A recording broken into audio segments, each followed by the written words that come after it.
Canon doesn't respect us. As entry-level enthusiasts, we wouldn't mind partaking in the camera-taking photos industry. I don't understand why you treat us like this. We just want to enter the market. You tease us with mediocrity to then lead us to even more mediocre full-frame options. Why? All I want is the perfect camera. All I want is the perfect camera. So the Canon R7 and R10 are upon us. I've reviewed the reviews. I have the information. I've gathered it much like a squirrel gathers nuts for the winter, and I now have what I need to sustain us both. So we can go over some shit. I found some cripple hammer dents, and we will go over them. Some positive benefits that might likely amuse some people in a forest. The first thing I noticed was the Canon cripple nipple. This is new. It was unforeseen. I went to several psychics and nobody saw that one coming. A back wheel, it's giant, it's alien, it's foreign, it's nippular. I'm afraid of it. Why did you just mess with science? Front dial, back dial. Now we have an awkward wheel turn. You removed the front dial, back dial, turned it into an on-off switch. What's that going to do to my mind? I'll just change the shutter. Oh, turned the camera off. Oh, I missed the shot. That's a bitch. You know what it's like to miss a shot? Here's a good example of me absolutely sucking at my job, almost getting the best shot we've ever seen. A green heron just sitting on a branch, and then he dives down. I'm like, oh my god, I'm gonna track him. Why did I pan down so far? Where could he have gone? There was like 2 feet into the water. Did I think he was gonna fly through to the water? I don't know what happened. I missed it. He got a fish. That would have been the most magical thing I've ever seen in my life. We'll never get it back. So I don't know about that cripple nipple. That thing's gonna... People at the DP review office, they're torn between. There's some people who like the nipples. Other people are like, I'm more of an ass man. I think there was a meeting about the nipple. Was there? Alright, fellas, it's time to kill off our EOS M mount and not tell anybody about it. We'll pretend to keep it going, but sneakily, we will reach around and give you a little R10 in your life. aps-c on the RF mount. Future is now, isn't it? We need something exciting, though. Something to grab these losers who bought an M50.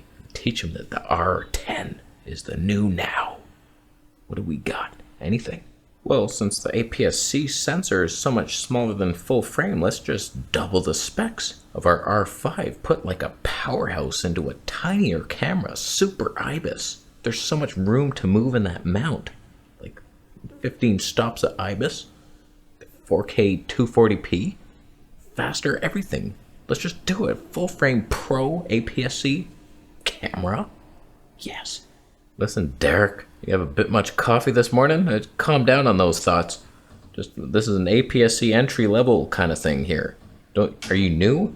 Are you new here? Have you not met the cripple hammer? Lisa, show him the hammer. A hammer? What do you mean? Wow, what's that? He's floating. What do you use a hammer for? I thought it was like precision tools to, like, don't you need microscopes and nanotech and stuff? Like, how do you build a camera? I see it. Well, Derek walks off his headache. Does anybody else have a nice idea? Something a little more modest? Just something, a nice little feature, something new. Doesn't have to be worthwhile. Just something funny. We could put an autofocus nipple on the back. Just hear me out. Instead of the exposure triangle that's easy, aperture in the front, shutter in the back, ISO wheel in the back, everything right there, we remove the shutter dial, put a nipple ring up in the top. So now we only have 2 access points, and if they want a third, don't we have an R5 to sell them in the back room? Marglack, you have outdone yourself. I can't believe the innovation that I'm witnessing from you. Just put the nipple on. Write that down. Lisa, did you write that? The first blatant cripple, because Canon does this, they just remove something and it's awkward and you're like, why is that not in there? And there are unanswered questions that no reviewer has even bothered to touch upon. We'll get to them. The kit lens. These things are just... they're so unwide. 18 mil, that's a 29 mil on a Canon crop. What are you gonna do? You can't vlog with it. Any shot you want, oh, I want that building and that thing on top. Oh no, you gotta back up, you get hit by a car, and they're devastatingly slow. They're gonna look so bad. They're just teasing you, like, here's a thing slightly better than your phone. Look at that. And then you get the results, you're like, this kind of sucks. And then you attend a Canon seminar, and they're like, if you want the real stuff, just move on up to full frame. It cost you some money. Too much money. But that's the thing with this aps-c lineup, it's new now. This was a full frame mount. I don't think they should have even bothered with the aps-c cameras on this same mount, because all their lenses are full frame, they're big and heavy, there's nothing wide enough. 14 mil is the widest thing they have. You need a 10 mil or something. Where's that? Not anywhere. First, let's get the R10 out of the way. You shouldn't even be looking at it in your Best Buy. If some salesman shows it to you, he brings it out like, oh, here, try this, just kick him in the kneecaps. Right in the kneecaps. He'll go down. 4K 60p, but 1.56 times crop. Apparently it's not very sharp. It might be fun with that crop. I doubt it. 10-bit. In HDR, no log though. I don't understand what that's going to be. Just explain that one to me. I've tried the HDR in the M6 Mark II. It was only 30p and the audio got weird. Like super compressed weirdness, so I don't know. Hard to edit files possibly. Did you think of that? 10-bit HDR. I don't want to know. Does it overheat? There's a bunch of new warnings in the menu. Levels of warnings. Like a volcano's coming, okay, stay in your house, you're fine. And then, do you have a neighbor with a higher roof than you? Maybe visit them. Maybe make amends with that relationship. And then the next level is like, leave the town. Just go. So like there's levels of overheating warnings. Why are those in there? Things we gotta ponder. HD 120p, welcome to 1996. Thank you. I enjoyed the Urkel show, whatever that, Family Matters. It was a good time. Life lessons were in there, I'm sure. You can be a nerd, and it's fine. Autofocus manual focus switch. Here's the one thing that might be okay. It's on the right hand. With Fuji, it's on the left. Do you have any idea how awkward that switch is? People are bitching that it's gone. It's over here. What finger or appendage are you touching that with? The thumb? Oh. Yeah? No, not really, are you? Unless you're holding it here. That feels comfy. And then you can move the tripod mount around. Thumb? No. An under feel with this? Doable, but like why? Where if it's here, okay, boom. I'd prefer it back here. Panasonic knows that. Little switch in the thumb. Just side rant. Everything should be done with the right hand. Left hand should not be required. Boom. Buttons all around here. This is on the lens. You want buttons on the lens? Maybe. Side rant complete. When it comes to the R7, you've matched the Fuji X-T3 2018. Like you're doing 4K 60p, but it looks worse than the Fuji X-T3 does. You have 120p. You have IBIS. So, in my opinion, the Fuji X-T4 is an X-T3. It just has IBIS, different body in a X-T3 soul. It's not like, it's still same shit, even though it was released later. It's 2018 technology. You're basically slightly beating the Sony a6300 of 2016. That's nice. You're heavier. Canon color science, I don't mind that. But what are you doing? Let me just be objective. If I was searching for an aps-c camera for some reason, knowing that Fuji is all glory master of the aps-c race, would you dare go with one of its contenders? You could convince me. So here we have 32.5 megapixels, so slightly more than the XH2s coming. So a little crop factor there for wildlife. I don't mind that. Super IBIS.